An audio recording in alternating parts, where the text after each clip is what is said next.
नमस्कार, मी Avinash शिलेकर. PCB today मध्ये आपलं स्वागत आहे. पीसीबी कट्टामध्ये आता आपण पिंपरी चिंचवड महापालिका निवडणुकीचे जे उमेदवार आहेत त्यांच्याशी चर्चा करतो. उमेदवार म्हणजे संभाव्य उमेदवार. आता माझ्याबरोबर आहेत युवराज कोकाटे, शिवसेनेचे शहर संघटक. युवराज, आपलं स्वागत आहे. जय महाराष्ट्र. मी जय महाराष्ट्र जाणीवपूर्वक बोललो त्यांना. ते हाडाचे शिवसैनिक आहेत. अगदी सुरुवातीपासूनच शिवसेनेचे कार्यकर्ते. मी 20-25 वर्ष त्यांना ओळखतो या विषयावरती. आतापर्यंत निवडणूक वगैरे ह्या फंडात जास्त ते पडले नाहीत. जे नेते असतील त्यांचा झेंडा खांद्यावरती घ्यायचा आणि प्रचार करायचा, हा त्यांचा फंडा. पण आता त्यांनी यावेळेस ठरवलंय की आपण महापालिका निवडणुकीमध्ये रिंगणात उतरायचं. महाविकास आघाडीच्या वतीने शिवसेना उद्धव बाळासाहेब ठाकरे या पक्षाच्या वतीने निवडणूक रिंगणात उतरायचं. ते शिवसेनेचे निष्ठावंत कार्यकर्ते आहेत म्हणून तिथे नाही तर ते शिंदे सेनेत पण गेले असते, कारण तिकडे काय सगळं काय मिळू शकतं तुम्हाला.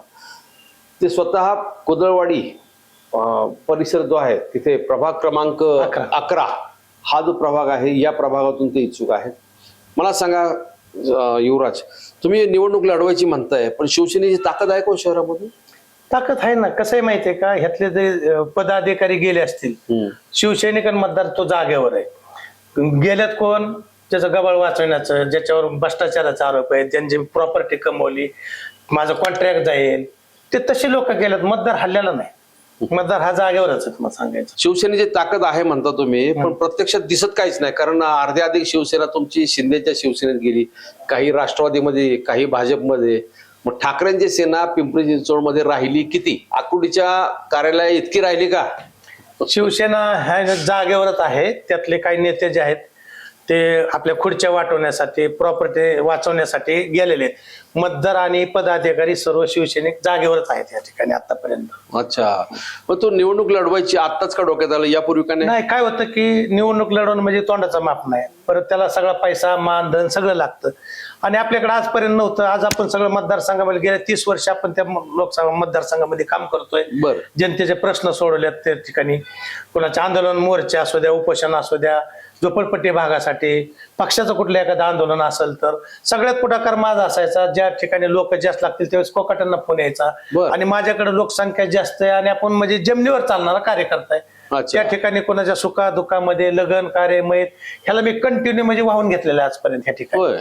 त्याच्यामुळे त्या मतदारसंघामध्ये माझ्या विरोधामध्ये कुठला आमदार राहू द्या, खासदार राहू द्या, पण मी माघार नाही. मला माहिती मी निवडून त्या भागात येणार आहे हे मी निश्चय केलेला आहे. महाविकास आघाडीचं तुझी उमेदवारी फिक्स आहे? माझी उमेदवारी मला जाहीर केलेली सध्या. आता त्यांनी सांगितलं कामाला लागा म्हणून सांगितलेलं आहे. अच्छा, डायरेक्ट सांगितलेलं आहे.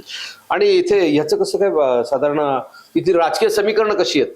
म्हणजे राजकीय समीकरण कशी आहेत थोडक्यामध्ये? तिथे आता पाहिलं तर तुमचा जो प्रभाग आहे त्या प्रभागामध्ये उमेदवार आता नगरसेवक कोण होते? भाजपचेच होते ना? आहेत का? 4 भाजपाचे नगरसेवक होते आणि जे निवडून गेल्यापासून त्या प्रभागामध्ये फिरकलेच नाहीत कसलेच.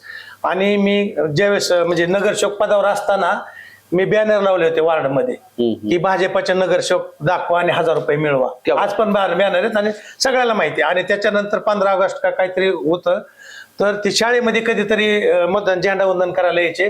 त्या दिवशी फिरकलेच नाही, कारण म्हणजे 1000 रुपयासाठी झोपडपट्टीतले लोक आम्हाला कोंडून बिटावा द्यायचे नाही. त्याच्यामुळे भाजपाचे नगरसेवक फिरकलेच नाही नंतर.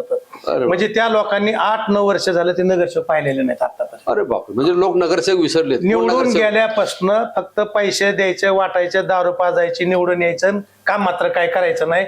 आणि जर एखादा कार्यकर्ता जर गेला त्यांच्याकडं एखादं ओळखपत्र मागायला, काय बोलला, तो काय फुकट मतदान केलेलं नाही, दारू पाजली, 500 रुपये घेतल्यात असं म्हणून त्यांचं काम सुद्धा कोणाचं होत नाही. आणि आम्ही 24 तास माझं म्हणजे संपर्क कार्यालय त्या अजंठा नगरला मी आहे. मी राहायला नेवाळी वस्ती त्याच भागात आहे. जवळजवळ 65,000चा वार्ड आहे सध्या आमचा. 65,000 मोठा वार्ड आहे. आणि त्यामध्ये कसं आहे की घरकुल, नेवाळी वस्ती, शरदनगर, पंचवटी, भीमशक्तीनगर, शरदनगर, अजंठा नगर हा जो भाग आहे ना, टोटल हा बाहेरचा भाग आहे. 5% बाहेरचा म्हणजे मला लक्षात नाही आलं. म्हणजे बाहेरचा म्हणजे पुणे जिल्ह्याचा, म्हणजे बाहेर ना आलेला, गाववाले सोडून. अच्छा, या ठिकाणी कसं गाववाले आता 4 गाववाल्याचे निवडून येतात. समजा कसे येतात, 5% लोक येतात तरी निवडून येतात. आम्ही असं ठरवलंय की आता ह्या ठिकाणी मला थोडं जरा फोड करून सांग, थोडं सविस्तर सांग, मला कळलं नाही. जे गाववाले ह्या ठिकाणी आहेत निवडून येतात, आता तुम्हाला सांगायचं की नेवाळे झाले, साने झाले, माने झाले, मोरे झाले, हे निवडून येतात. काम तर काहीच करत नाहीत. पण आता असं झालंय की बाहेरच्या टोटल लोकांनी, जसं गजानन बाबा आमदार असताना निवडून येत होते, गाववाल्याच्या विरोधात ते बाहेरवाले म्हणून निवडून येत, तसं आता आमच्या त्या ठिकाणी भव्य मेळावा होतो. या ठिकाणी बर अख्खे जे टोटल जिल्हे आहेत ना, टोटल बाहेरचे लोक एकत्र येऊन भव्य मेळावा प्रत्येक पक्षाच्या अधिकाऱ्यांनी त्यांच्या जिल्ह्यातून या ठिकाणी मार्गदर्शन करण्यासाठी लोक येणार त्या ठिकाणी. अच्छा, म्हणजे आता तू सांग 64,000 का 65,000 काय तू सांग टोटल मतदार आहे, म्हणजे लोकसंख्या लाखाच्या आसपास असतात. तर याच्यामध्ये बाहेरचे किती, गाववाले किती, किंवा साधारण आपण म्हणतो की त्याच्यामध्ये जात वाईज असे काही तुझ्याकडे धर्मनिहाय असं काय आमचं कसं आहे की 18 पगड जातीचे लोक आहेत फक्त, आणि गाववाले त्या ठिकाणी 2 उभा आहेत, 4 त्यांचे गाववाल्याचे देतात आणि गाववालेच निवडून आणतात. त्यांची बैठक होत्यात, मिटिंग होत्यात की आपल्याला कोणाला नगरसेवक करायचं. मग आपण बाहेरवाल्यांनी एकत्र आले तर काय होतं, मग असं ठरवलं की बाहेरवाल्यानेच आता आपण एकत्र यायचं आणि गाववाल्याला मतदानच करायचं नाही. अच्छा, असं निश्चय झालेला आहे आता ह्यावेळेस. अरे बाबा. आणि सर्व जे उमेदवार आहेत ना भोसरीपासून त्या ह्या भागातले सगळे कामाला लागलेले आहेत. प्रत्येकाचे बॅनर पॅम्पलेट हे घरोघर पोहोचणार आणि भव्य मेळावा त्या ठिकाणी बाहेरचा, म्हणजे त्या असं आपल्या गावाकडच्या माणसांचा भव्य मेळावा असं त्याचं नाव राहणार. आपल्या गावाकडच्या माणसांचा भव्य मेळावा असं, म्हणजे त्यांना आपुलकी वाटणार. आणि जे पॅम्पलेट आपलं पत्रक त्यांच्या घरात जाईल ते सांगायला आपल्या जिल्ह्यातला माणूस आहे, ती येणार आहे मार्गदर्शन करायला, त्याच्यावर येणार मतदान कोणाला करायचंय, का करायचं, मग आपण गाववाल्यालाच का करायचं, हे असं ते देणार त्याच्यामध्ये सगळ्या मेळाव्यामध्ये. आणि जवळजवळ अख्ख्या भागामध्ये 100-150 बॅनर ते आमच्या प्रभागातच लागणार आहेत. त्याच्यामुळे मला त्याच्यामध्ये सांगा, तुम्ही सांगितलं बाहेरचे म्हणजे कुठले कुठले लोक आहेत असे? पुणे जिल्हा पास केला आपण, हे गाववाले समजा पुरा पुण्यातले इथले बाहेरचे ठेवले. मग त्यात मध्ये संभाजीनगर, जालना, नांदेड, परभणी, बीड, धाराशिव, उदगीर, सोलापूर, कोल्हापूर, कोकण, हे सगळ्या भागातली एकत्र लोक आहेत त्या भागात राहणार आणि ती लोक एकत्र आले आहेत आता आमच्याकडे. अच्छा, म्हणजे पण अशी चर्चा वगैरे झाली, बैठक झाली आज फायनल बैठक, आणि त्याची तारीख ह्या म्हणजे 20 तारखेच्या आधी आमचा तो मेळावा होणार आहे शहरामध्ये मोठा पिंपरी चिंचवडचा. मग फक्त तुमच्या प्रभागापुरता हा विषय आहे का? नाही, टोटलच आला त्याच्यामध्ये. होय, हा, हे तर नवीनच बातमी कळाली, म्हणजे नवीनच चालू आहे ना. म्हणजे अशा पद्धतीने राजकारणामध्ये हे नवीनच ओळख. नवीन आता कसं आहे की ज्या ठिकाणचे उमेदवार, आता समजा 11 मध्ये माझ्या जे बाहेरचे महाविकास आघाडीचे उमेदवार आहेत, मग 4-5 असतील इच्छुक, त्या वरचा मॅटर तसंच राहणार. खाली फक्त जे इच्छुकांचे नाव कुठल्या ह्याच्यात उभं राहायचं आहे आणि ते घरोघर पॅम्पलेट त्यांच्या पोच करणार त्या मेळाव्याच्या टाइम. अरे बाबा, म्हणजे अशी सिस्टीम त्या अख्ख्या मेळाव्यात लावली आणि आपला प्रचार बी होतोय, उमेदवार कळतोय म्हणजे बरोबर. आणि आता समजा 60 आपल्याला 25,000 पॅम्पलेट लागणार वाटायला पत्रक, तर प्रत्येकाने 4-4 हजाराची जबाबदारी घेतली, घरोघर उमेदवार बी पोहोचतोय आपला. अच्छा, आणि ते चिडू नये ना मतदान ह्या टायमाला आपल्याला महाविकास आघाडीलाच होणार. मागच्या वेळी परिस्थिती काय होती, भाजपच्या लोकांना किती मतं पडली, किंवा महाविकास आघाडी, किंवा त्यावेळेस राष्ट्रवादीला किती पडली, भाजपला किती पडली, असं काय? तुम्हाला सांगतो की आता गेल्या वेळेस तुम्हाला तर माहिती आहे निवडणूक कशा येतात, पण गेल्या वेळेस आमचे शिवसेनेचे 4 प्रभागामध्ये एसी, ओबीसी, ओपन 2, तर ते दोन्ही उमेदवार आहे ना आपले 2 नंबरला आहेत. भाजप 1 नंबरला त्या ठिकाणी, आणि 4 उमेदवार शिवसेनेचे तिथं 2 नंबरला आहेत. 4 उमेदवार 2 नंबर. शिवसेनेचा बाल्य केलाय तिथं 6,000 वोटिंग त्यांचं कुणी उभा राहू दे तेवढं फिक्स वोटिंग आहे. अच्छा, शिवसेनेचं म्हणजे कुणी पण त्याला माहित नाही, नवीन माणसाचं 6,000. पण आता शिवसेना तर शिंदे सेना, ठाकरे सेना अशी विभागलेली आहे. कोणच नाही आमच्याकडे, शिंदेचं तिथं कोणच नाही. मी आज बी सांगतो की फक्त पदाधिकारी गेलेले, मतदार तसाच जागेवर आहे. अच्छा, कारण की तो बाळासाहेब ठाकरेंना, उद्धव ठाकरेंना मानणारा वर्ग येतो. बरोबर. तुमच्या समस्या काय आहेत नेमक्या? त्या इतका मोठा प्रभाग आहे, तू सांगितलं. समस्या म्हणजे की आता SRA प्रकल्प चालू आहे, त्यांनी की झोपडपट्टी वगैरे शेअर करायचं ठरवलंय. पण आमच्या अजंठा नगरचं 3 वेळेस म्हणजे पुनर्वसन चालू आहे. 3 वेळा? तिसऱ्यांदा SRA चालू आहे. आणि त्यांनी जे पहिल्या मला एक सांग, 3 वेळा कसं झालं? पहिल्या वेळेस श्रीनिवाड योजना केली त्यांनी 98-2000ला. बरं, हा, माता अमृतानंदांच्या बरोबर, त्यांनी 1600 घरं बांधून द्यायचं ठरवलं. तर त्यावेळेस आम्ही उपोषण केलं आणि हायकोर्टात गेलो की सक्सेस होत नाही, पूर्ण म्हणजे सरकारी काम योजना होत नाही म्हणून. तर 650 घरं बांधले त्यांनी, 630. बरं, प्रकल्प बंद पडला.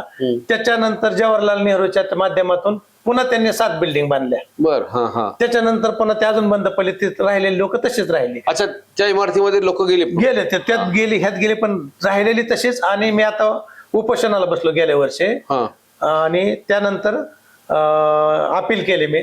तर ज्यावेळेस त्यांनी सांगितलं की आम्ही घरं बघायला येणार, सर्वे करतो, त्यावेळेस 1250 घरावर नंबर पडल्यात SRAचे.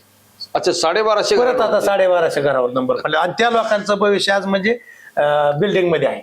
आणि त्याच्यासाठी आपण एकमेव झटतोय त्या ठिकाणी आज. बर बर बर. म्हणजे थोडक्यात त्या लोकांचं पुनर्वसन करणं हा तुझा पहिला प्रोजेक्ट. पहिला प्रोजेक्ट. आणि त्या ठिकाणी मी माझी परिस्थिती नसताना 2000ला म्हणजे 99ला आपलं सरकार होतं युतीचं. त्यावेळेस मी भूम, परांडा, वाशी, कळम अशा 4 एसट्या अजंठा नगरच्या नावाने येतात त्या ठिकाणी चालू केलेली. अच्छा बरं. म्हणजे त्या ठिकाणी झोपडपट्टीच्या नावावर बोर्ड आहे. होय का? आज बी तिथं म्हणजे आपल्या अजंठा नगरला स्टॉप आहे. सकाळच्याला 4 बस येतात, संध्याकाळी 4 अच्छा, एसटी. इतक्या मोठ्या प्रमाणावरती लोक आहेत. लोकसंख्या आणि शहरातल्या की तिथं अजंठा नगरला बसायला येतात त्या ठिकाणी. आता हा त्या परिसरातला राहत. बाकीचे प्रश्न कोणकोणते आहेत आणखी? मग आता रस्ते असतील, ड्रेनेज असतील, सुधारणा. तुम्हाला तर माहिती आहे काही लोकांनी कामच नाही केलं. आता त्यावेळेस घरकुलची योजना झाली समजा. आता घरकुलवाल्याला घर दिलं. आता त्याच्यानंतर आम्ही तो बरं झालं ते घरकुलचा पण एक मुद्दा मांडलाय की मुंबईमध्ये जे शिवसेनेने आपल्या की 500 स्क्वेअर फुटापर्यंत टॅक्स माफचं हे काढलेलं आहे त्यांनी. बरोबर. मग आता ही सरकारी घरं तुम्ही दिलेत 300, 350, 200, 180 अशा स्क्वेअर फुटाचे, त्यांचा टॅक्स माफ करा असं ते पण आम्ही त्याच्यामध्ये मुद्दा लिहिलेला. अच्छा, शहरातल्या अशा सगळ्या लोकांचा टॅक्स 500 स्क्वेअर फुटाच्या मुंबईप्रमाणे ह्याचा पण म्हणजे माफ करावा टॅक्स असं ती पण मागणी केलेली आहे. बरोबर. तो एक विषय त्या ठिकाणी आम्ही स्टँड बांधून मिळावं म्हणून मागणी केली. आता ती घरकुल योजना फार मोठी आहे. इतका मोठा मतदार तिथं लय मोठा मतदार. त्या मतदारसंघामध्ये टोटल बाहेरचे लोक आहेत. होय का? बाहेरचेच आहेत की कोण आहे. मला गावाला एखादे वाघेरे असतील, लांडगे असतील, लांडे असतील, अशाला कोणाला घर आहे का तिथं? आमचेच असे बाहेर आलेल्या लोकांना घर मिळेल. मग त्या बाहेरच्या लोकांचा फायदा तो आपल्या मतदारसंघात होणार. तिथे भाजपचा पण उमेदवार असेल ना? असू द्या ना, किती असू द्या. आपण दंड टाकतो. मी तुम्हाला आताच सांगितलंय माझ्या पुढे कुणी असू द्या म्हणून. मी तुम्हाला सभागृहात दिसणार हे तुम्हाला आज बी लिहून देतो. तुम्हाला सांगायचं काय असा दांडगा आत्मविश्वास पाहिजे. तसं मी सांगेन. मी कुणी राम आमदारांनी माझ्या विरोधात उभा राहू द्या. होय का? जनतेचे काम 30 वर्ष झालं साहेब आम्ही केलोय. मग आंदोलन वार झालेले तर किती वेळेस तरी आमच्याकडे मारामाऱ्या केल्यात पक्षासाठी आणि आपण झटतोय. हो निवडून जाऊन आम्ही असं नाही ना म्हणजे मतदान केलं की तसं नाही. 24 तास तुमच्या आम्ही सेवेला येतात आणि ते लोक जाणीव ठेवणार आहेत ना की आपल्याला घरचा माणूस हक्काचा मिळेल. बरोबर. घरचा. आणि लोक सांगतात की तुम्हाला वेळेस आम्ही मतदान करणार आहे. मी नाही म्हणत, त्या लोकांनी उभा केलाय आपल्याला. क्या बात. की जनतेचा उमेदवार. तुमच्यासारखं आम्हाला उमेदवार या ठिकाणी पाहिजे. मला वाटलं शिवसेना झोपली काय म्हटलं. शिवसेनेचं कोण दिसायलाच तयार नाही. शिवसैनिक काय साहेब, शिवसैनिक कधी झोपत नाही. शिवसैनिक काय माझा जागा असतो. तुला मोठे प्रोजेक्ट कोणते? आता तो संपूर्ण परिसर आहे त्यातला शहर विकास आराखड्याच्या काही जागा आरक्षित असतील वगैरे, त्या जागा आहेत का? आता आमच्या या ठिकाणी शाळा आहे का, दवाखाना आहे का? आमच्या या ठिकाणी एक मंडईची जागा आहे, आरक्षित आहे समजा. आणि पुन्हा SRA च्या 2 स्कीम त्या ठिकाणी चालू आहेत. बर. म्हणजे आपल्या भागामध्ये म्हणजे ती बरेचसे 2-4 बिल्डिंग त्या ठिकाणी होत्यात मोठ्या मोठ्या. म्हणजे आता 2 बिल्डिंग झालेल्या आहेत, दुर्गानगर आणि एक शरद नगरच्या. 700 लोक त्या बिल्डिंग मध्ये गेलेले आहेत राहायला. अच्छा बर. मग ती झोपडपट्टीतून त्या बिल्डिंग मध्ये तर आता जवळजवळ 4-5 बिल्डिंगचं काम चालू आहे त्या भागात. अच्छा, आणखीन काय दवाखाना किंवा इतर काही गोष्टी? शाळा? मी त्या ठिकाणी ना तुम्हाला सांगतो की दवाखान्याची मागणी केलेली, गार्डनची मागणी केलेली, संस्कृत भवनची मागणी केलेली आणि एसटी स्टँड नाही का, ज्या तुम्हाला बोललं की एसटी त्या ठिकाणी येतात. लोक पावसा पाण्यात रोडवर उभा राहतात की त्याला स्टँड बांधून मिळावा. कंडक्टर ड्रायव्हरला एखादी रूम स्वच्छतेसाठी रोड तर तुमच्या हा तर ती बांधून मिळावी ती पण मागणी केलेली आहे सध्याला. आणि त्याच्यासाठी मोठं उपोषणाला आता पण बसणार आहे मी. त्याची अजून तारीख जाहीर झालेली नाही. अच्छा. मग त्याच्यासाठी उपोषणाला बसतो. माझ्याकडे आज बी पॅम्पलेट तयार आहे. मी जरंगे पाटलांशी बोललेलो आहे. जरंगे पाटील आणि आपले दीपकभाई पॅंथर सेनेचे आणि छत्रपती संभाजीराजे आणि आमचे माजी मंत्री सचिन भाऊ आहेत यांच्याशी बोलणं केलंय की ती त्या उपोषणाला पाठिंबा देणार ते टाइम. अच्छा. म्हणजे जर आता उपोषण जे धरणार आहे मी तर अख्ख्या महाराष्ट्रावर गाजलं पाहिजे. काय बोल. आणि महागार नाही. आपल्याला काय समाजासाठीच वाहून घेतलं साहेब. आपण या ठिकाणी जागायला आलेलं काय माजलेलं म्हणून आलेलं आहे. पण आज आपली परिस्थिती जमतेमय. राहणं, गाडी घोडी, बंगला, प्रॉपर्टी काही नाही. सगळं एक इमानदारीने 1 नंबरचं कमवलेलं आहे आपण आतापर्यंत. आणि असं कुठल्याही वार्डात फिरलं तर अशी पापणी खाली करू शकत नाही अशी आपली वागणूक. मग आता तुला थोडा खाजगी प्रश्न विचारतो याच्यामध्ये. तू उमेदवार म्हणून तिथे गेला तर तुझ्या हातातला अंगठ्या पाहून मतदार घाबरतील ना? घाबरायचं काय, आपण कष्टाचं आहे ना त्याचं.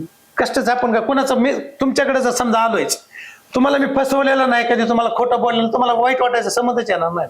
मग ते मताला पैसे मागतील ना? देऊ ना आपण. ते पण तर तयारी ठेवलेली मी पण. त्याची काळजी नाही. ते पण तयारी आहे माझ्या. साम दाम दंड भेद मला पालिकेमध्ये सभागृहात जायचं एवढं मी ठरवलंय. बस हा एकच निश्चित त्याच्यामध्ये. वरतून काय आदेश ठाकरेंचा? त्यांनी सांगितलं कामाला लागा. अच्छा. आणि एकमेव मी ओपन उमेदवार त्या ठिकाणी आहे सध्या. समोर कोण आहे प्रतिस्पर्धी? कोण असेल? कोणी असू दे. मी तर तुम्हाला सांगितलं मी त्याचे नाव घेऊन मला कोणाला मोठा पण करायचं नाही. क्या बात. त्याचा विषयच नाही. मी तुम्हाला आता पण सांगितलं. शिवसैनिक कसा बेधडक असतो ना, त्याचा हा उत्तम नमुना आहे युवराज कोकाटे. युवराज, खरंच म्हणजे तुझं आतापर्यंत तुझं काम पाहिलेलं आहे, पण मला माहित नव्हतं तू ग्रासरूट मध्ये इतका नाही साहेब, मी तुझा- वाहूनच हे घेतलेलं आहे. कंटिन्यू ऑफिस माझं खुल्लंय. आम्ही काही इलेक्शन आल्यावर ते चालू करतोय बंद करतोय, तसं काय नाही. कंटिन्यू ऑफिस चालू आहे. मी समाजसेवा सोडा. पण तुमच्याकडे रस्ता रुंदीकरणाचा तो प्रश्न अजून बाकी आहे का? ते झालंय आता काय तू ठिकाणी. राहतो तो परिसर किंवा तिथले जे रस्ते आहेत ते पूर्ण आता- रस्ता डीपी मध्ये आहे की ती प्रत्यक्ष प्रशासन बी इतकं आंधळ आहे ना साहेब, तुम्हाला सांगायचं. तुम्ही काय केलं, सगळं तोडलं, रिवायडन केलं, सगळं अतिक्रमण केलं, पण तुम्ही जागा ताब्यात नाही घेतली अजून नाही घेतलं? अजून नाही घेतलं, तोडलं सगळ्यांचं. पण लोकांनी काय केलं, पण हळूहळू पत्रशेड टाकायला चालू केलं परत. अरे रे. मग तुम्ही खाली केलं तर तिथं लगेच तुम्ही काय करायला पाहिजे, डांबरीकरण करून ताबा घ्यायला पाहिजे ना. हो बरोबर. हे घेत नाहीत आणि याला मिली बघत हेच आहे तर. अच्छा अच्छा अच्छा अच्छा बर बर. मग माझं मामाचं आहे, काकाचं आहे, ही असं काय गोष्टी होतं तुम्हाला सांगतो. त्याच्यामुळे ती कामं आहे तशीच राहिली. तसं आमच्यासारखा एखादा बाहेर असला तर देणारच नाही. लक्षात बसलं, जो न्याय तो नाही देणार त्याला. बरोबर बरोबर. पण तुमच्याकडे अनधिकृत बांधकाम फार मोठ्या प्रमाणात आहे. आहेत की? त्याचं काय आहेत की? त्याचं काय करणार? त्यालाच हेच आपले ह्यांचेच काय म्हणतात त्याला, पुण्य ह्यांचेच. म्हणजे पुणे त्यांचे आहे सगळं ठीक आहे, पण त्या लोकांना टांगती तलवार कायम आहे. त्या लोकांचं काय करणार पुढं? का आता तुम्हाला सांगायचे, सरकार तर आश्वासन देतंय, शास्त्रीकर माफ करू, तुमचं कायम करू, शास्त्रीकर माफ केलं कायम त्यांनी. करून देऊ म्हणते ना हे.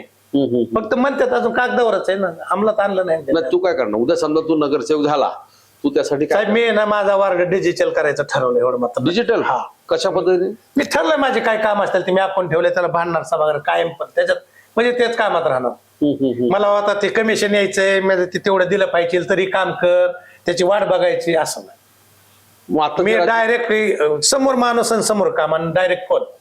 क्या आवाज आहे, छान. मी काय कोणाच्या द्यायची गरज नाही, काही कमवायचाच विषय नाही मला. म्हणजे डिजिटल करायचं कशासाठी? करप्शन कमी करण्यासाठी. जे काय चांगल्या गोष्टी समजा आपण ते मार्गेच लावायच्या त्या ठिकाणी. आता समजा आमचं काय झोपडपट्टीचा एरिया आहे समजा, त्या ठिकाणी काय बिल्डिंग बांधले दिले तर काही लोकांची परिस्थिती बी नसते त्या ठिकाणी, बरोबर बरोबर. मेंटेनन्स भरायची, हे काय करायची. मग त्याला कुठंतरी आपण वेगळ्या आयडियाने, आता काही लोकांना लाईटीचा प्रॉब्लेम आहे, पाण्याचा प्रॉब्लेम आहे, बऱ्याचशा अडचणीत. आता त्या एकही बिल्डिंगची लिफ्ट चालू नाही. अरे बापरे, त्या 7-7 मजली वरती आहेत ना. पाय पाय जायचं आणि पाय यायचं. अरे रामा, कमाल. आज लोकांचे ते हाल आहे, त्याचं आपण काय तर त्याला इलाज करू शकतो ना. म्हणजे अशा काही गोष्टी आणि कितीतरी संस्था आहेत का अशा मदत हा करणार, बरोबर बरोबर. तिथून आपण पोचत नाही तर. त्याच्यातून तुम्ही करणार. त्या भागात आपण ते पोचून मदत मागून आपण करू शकतो त्यांच्यासाठी. युवराज कोकाटे एक हाडाचे शिवसैनिक, ज्याला बाळासाहेब ठाकरेंच्या शिवसेनेतला शिवसैनिक कसा असतो त्याचा अत्यंत उत्तम नमुना. मी त्याला अनेक वर्ष ओळखतोय, पण युवराजला प्रथमच मुलाखतीमध्ये मी या पद्धतीने प्रेझेंट होताना आणि मी पहिलीच बार तुम्ही बोलाल मुलाखत, मी कधीच आजपर्यंत मुलाखत दिलेलं नाही आतावर. नाही, शिवसैनिक कधी प्रसिद्धीच्या मागे लागत नाही, कामाशी काम हा त्याचा फंडा असतो. युवराज, तू तयारी भरपूर केलेली आहे, तुला उमेदवारी मिळू दे. तुला आमच्या खूप खूप शुभेच्छा. तू आमच्याशी संवाद साधला, खूप धन्यवाद. थँक्यू.